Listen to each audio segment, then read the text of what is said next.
gochaa suukkanneessaa obboleessa keenya Abdii Raggaasaa irratti mudate har'a viidiyoo keenyan ilaaluu yaalla. Akkasumas namoonni amantaa biroo gocha kana keessaa harka isaanii qabu kan jedhus wajjumaan ilaalla.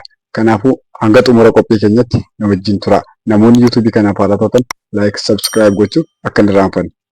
Tole jalqaba irratti viidiyoocha ilaallamee gocha Abdii Raggaasaa irratti ta'e sun hammami? Mee maal fakkaata kan jiru viidiyoo kanaan ilaalla. Assalamu alaikum warahmatullahi wabarakatuh.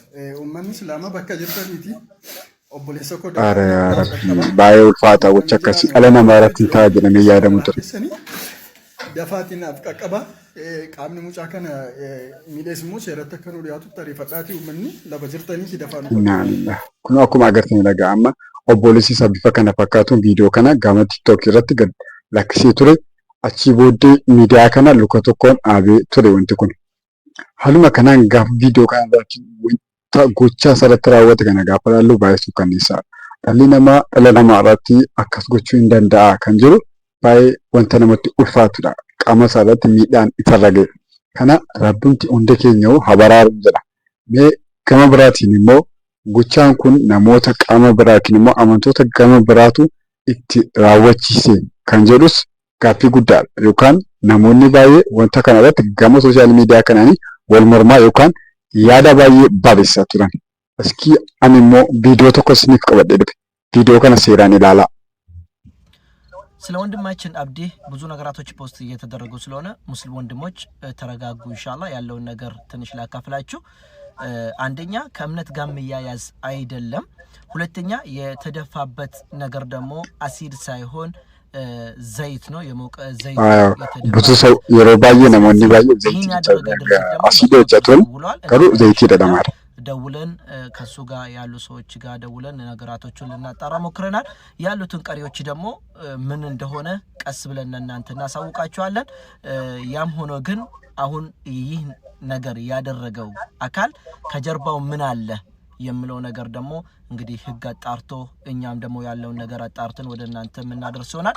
እስከዛ ግን አንዱ እምነት ከሌላ እምነት ጋር እንዳይጋጭ እንድትረጋጉ በዚሁ መልእክት ላስተላልፍ ፈልጋለሁ። የማይሆን ነገር ፖስት አድርጋችሁ ከሆነ ያ ፖስታችሁን እንድታነሱ በአላህ ስም ጠይቃችኋለሁ።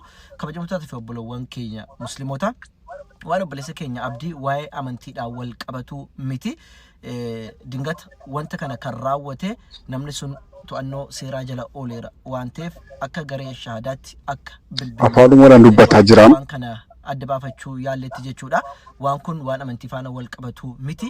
Garuu namni kana godhe maaltu duuba isaa jira waan jedhu qorannoo seeraa jala seenteetti waan ta'eef jaratu waan kana beeksisuu qaba waan ta'eef obsa akka gootan isin beeksisuu barbaada gamanumaani. namni kun qaama amantaa kiristaanaa osoo hin taane musliimumarraa waan kun irratti raawwatame. Garuu maaliif akka jedhu immoo maaltu duubarraan akka jiru adda baafannee isiniif amma ibsa goonutti waan hin taane poostii gootan yoo ta'e amantaaf amantaan akka walitti hin buune namaaf namni akka waliin dhabne waan poostii gootan akka irraa kaastan gamanumaan isin beeksisuu barbaada. Wassalaamu alaikum warahmatullahi wabarakaatuh. Akkuma dhageessan dhagaa amma kunoo akkas gara shaadaa keessaa as ba'anii dubbataniiru. Wanti kunis kan raawwatame hordoftuu yookaan immoo haadha warraa isaa musliima kan taate irraa malee namoota amantii biraa irraa miti. Akkasumas garuu viidiyoo kana dhagana jedhu kaasee intalli gama seeraa jala jirti. Wanti seerri irratti dubbatu moo irratti ilaalee dubbatu moo an tokko tokko sinii viidiyoo hin danda'a.